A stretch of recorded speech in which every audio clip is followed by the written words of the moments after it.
Assalamualaikum warahmatullahi wabarakatuh.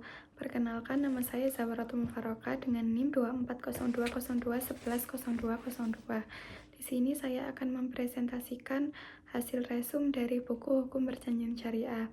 Dan di sini juga di buku ini penulis yaitu Gemala Dewi, Wirdianingsi, dan Yeni Salma Berlinti. Tahun terbit 2018, penerbit Kencana. Di sini saya mengambil bab yaitu akad dalam hukum perjanjian syariah. Apa itu akad? Akad merupakan perjanjian atau kesepakatan antara dua pihak atau lebih yang dilakukan berdasarkan prinsip-prinsip syariah Islam. Dan akad juga menjadi dasar dalam setiap transaksi syariah, baik dalam kegiatan jual beli, sewa menyewa, kerjasama usaha, maupun kegiatan ekonomi lainnya. Dan di dalam hukum perjanjian syariah ini, suatu akad harus memenuhi beberapa rukun. Di sini ada 4 rukun. Yang pertama yaitu para pihak yang berakad atau akidain. Yang kedua, objek akad atau maqud alaih. Yang ketiga, ijab dan qabul sebagai bentuk kesepakatan. Dan yang keempat, tujuan akad yang tidak bertentangan dengan syariat Islam. Selain rukun itu yang di atas tadi, akad juga harus memenuhi syarat tertentu, seperti dilakukan secara sukarela, objek akad harus jelas dan halal, serta para pihak memiliki kecakapan hukum. Jika syarat dan rukun tersebut terpenuhi, maka akad menjadi sah dan mengikat para pihak.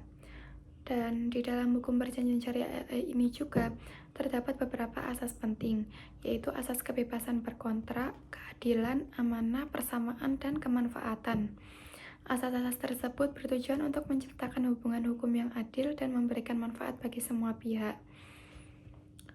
Di dalam akad syariah juga harus terhindar dari unsur-unsur yang dilarang, yaitu yang pertama riba.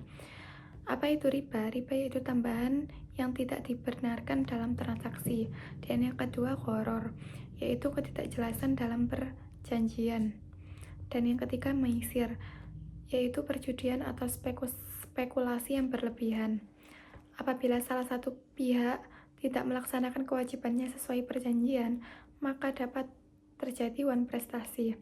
Penyelesaian sengketa pada umumnya dilakukan melalui musyawarah, mediasi, arbitrase syariah, atau pengadilan. Dengan adanya akad yang sah, hak dan kewajiban para pihak menjadi jelas sehingga memberikan kepastian hukum dan mengurangi terjadinya sengketa. Dan kesimpulannya yaitu akad merupakan dasar utama dalam hukum perjanjian syariah. Keabsahan akad ditentukan oleh terpenuhinya hukum dan syarat serta tidak mengandung unsur riba, gharar, dan maisir. Oleh karena itu, akad berperan penting dalam menciptakan transaksi yang adil, aman, dan sesuai dengan syariat Islam. Sekian presentasi dari saya. Apabila ada salah kata, mohon dimaafkan. Wassalamualaikum warahmatullahi wabarakatuh.